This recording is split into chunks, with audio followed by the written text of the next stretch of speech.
इसी बात पर एक क्रेडिट वॉर शुरू हुआ है। वो कहते हैं कोस्टल रोड तो हमारी देन है, हमने शुरुआत की।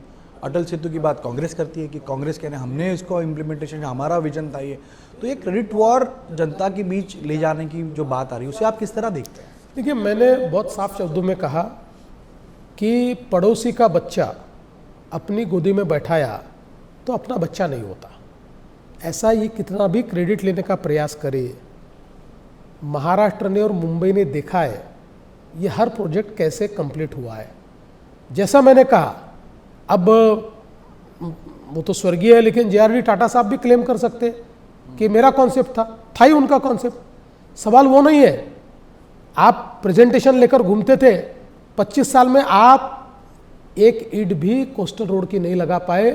देवेंद्र फडणवीस मुख्यमंत्री बना और मोदी जी देश के प्रधानमंत्री बने, तब जाकर कोस्टल रोड के लिए नए रेगुलेशन बनाकर मैंने 3 अलग अलग एनवायरनमेंट मिनिस्टर के साथ 5 मीटिंगें करके इसको परत दर परत आगे ले जाकर मैंने इसकी मान्यता लाई और उसके बाद इसका काम हमने किया। और इतना ही नहीं, इसमें हाई कोर्ट में केस हुई, वहाँ मैं लड़कर जीता, सुप्रीम कोर्ट में केस हुई। आप तो पार्टी नहीं थे, मैंने केस लड़ी वहाँ पर, सुप्रीम कोर्ट जाकर हम चुनकर आए, हम सुप्रीम कोर्ट से इसको मंजूर कर लाए।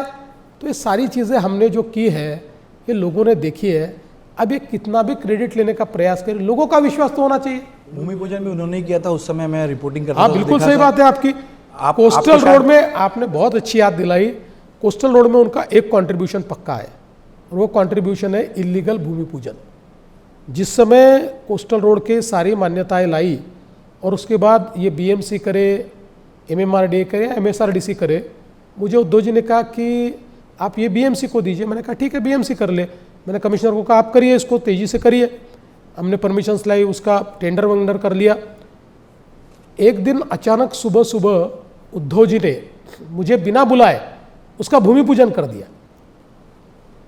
मैं उस समय मुख्यमंत्री था, उद्धव जी कुछ नहीं थे, उनको कोई अधिकार भी नहीं था, किसी पोस्ट पर नहीं थे। मुझे कमिश्नर का डरते डरते फ़ोन आया। उन्होंने कहा साहब ये उद्धव जी ने तो भूमि पूजन कर दिया, लेकिन आप कहेंगे तो हम आपके हाथ से भूमि पूजन करना चाहते हैं, क्योंकि आप चीफ मिनिस्टर रहे, आपका प्रोजेक्ट है, आपने इतनी मेहनत की है, आप आइए और भूमि पूजन कीजिए। मैंने कहा मुझे श्रेयवाद में गिरना नहीं है, ठीक है, वो हमारे साथी है, उन्होंने ऐसा करना नहीं चाहिए था पर कर दिया, अब छोड़ दीजिए, आप काम कीजिए, उद्घाटन हम करेंगे। लेकिन यही बात तो शायद समृद्धि के टाइम भी हुई थी। पहले उद्धव ठाकरे ने उन्होंने विरोध किया था पवार साहब के साथ। बिल्कुल, समृद्धि महामार्ग को इतना विरोध किया इन लोगों ने, और उसके बाद जब सरकार में आए पहला काम किया कि उसको बाबा साहब ठाकरे का नाम दिया। वो तो हमको खुशी है, देखिए हम भी उनका नाम देते हैं, हमको कोई प्रॉब्लम नहीं है। और उसके बाद उसके उद्घाटन के पीछे लग गए, हालांकि वो कर नहीं पाया उसका उद्घाटन हमने किया, आगाज भी हमने किया और अंजाम भी हमने दिया। लेकिन हर काम को, चाहे वो कोस्टल रोड हो, चाहे अटल सेतु हो, चाहे अंडरग्राउंड मेट्रो, चाहे ओवरहेड मेट्रो, हर चीज़ को विरोध करने का काम इन्होंने किया और बाद में श्रेय लेने की बात करते। सर, आप विकास की बात करते हैं और वो इस पूरे चुनाव को भावनिक मुद्दों की तरफ ले जा रहे हैं। मराठी अस्मिता, मराठी अस्तित्व, ये तमाम चीज़ें वो रख रहे हैं। आप कैसे जवाब देंगे? क्योंकि वो लगातार लोगों में एक चीज़ पर्कुलेट करने की कोशिश कर रहे हैं कि अगर BJP आई तो मुंबई से अलग होगा, मुंबई महाराष्ट्र से अलग होगी। आज जो पलायन हो रहा है उसके लिए भी वो आपको जिम्मेदार ठहराते हैं कि मुंबई में अब गुजराती, मारवाड़ी इन्होंने घर बना लिया और जो मुंबईकर है वो अब मीरा रोड, भाईंदर, ठाणा की तरफ जा रहा है। देखिए, पहली बात तो ये है कि इसका जवाब उनको देना पड़ेगा। 25 साल तक मुंबई में उनका राज रहा और यही 25 साल है जब मुंबई का मराठी आदमी दक्षिण मुंबई से निकलकर मीरा भाईंदर, वसई विरार, कल्याण डोंबिवली के आगे और कहीं बदलापुर, अंबरनाथ या उससे भी आगे कर्जत, वहाँ चला गया। क्यों गया? क्या किया आपने? मैं सीधा सवाल पूछना चाहता हूँ।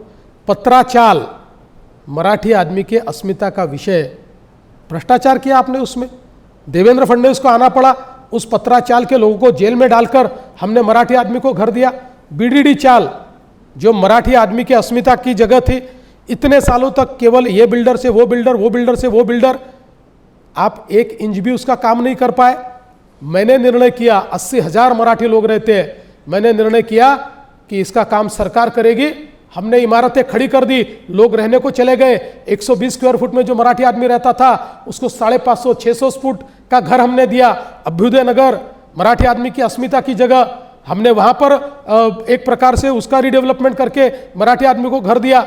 डबे वाले जो मुंबई की अस्मिता का एक और प्रतीक है, उनको घर देने वाले हम हैं। एक प्रोजेक्ट बताए।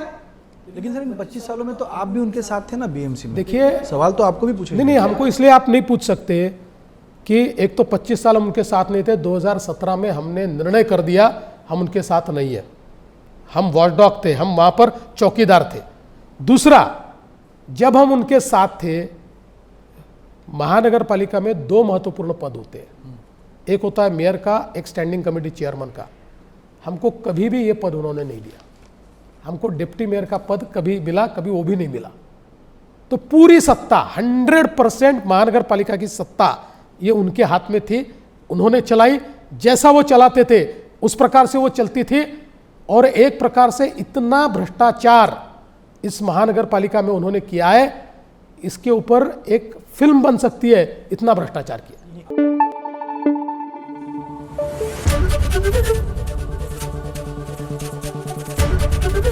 एबीपी न्यूज आपको रखे आगे।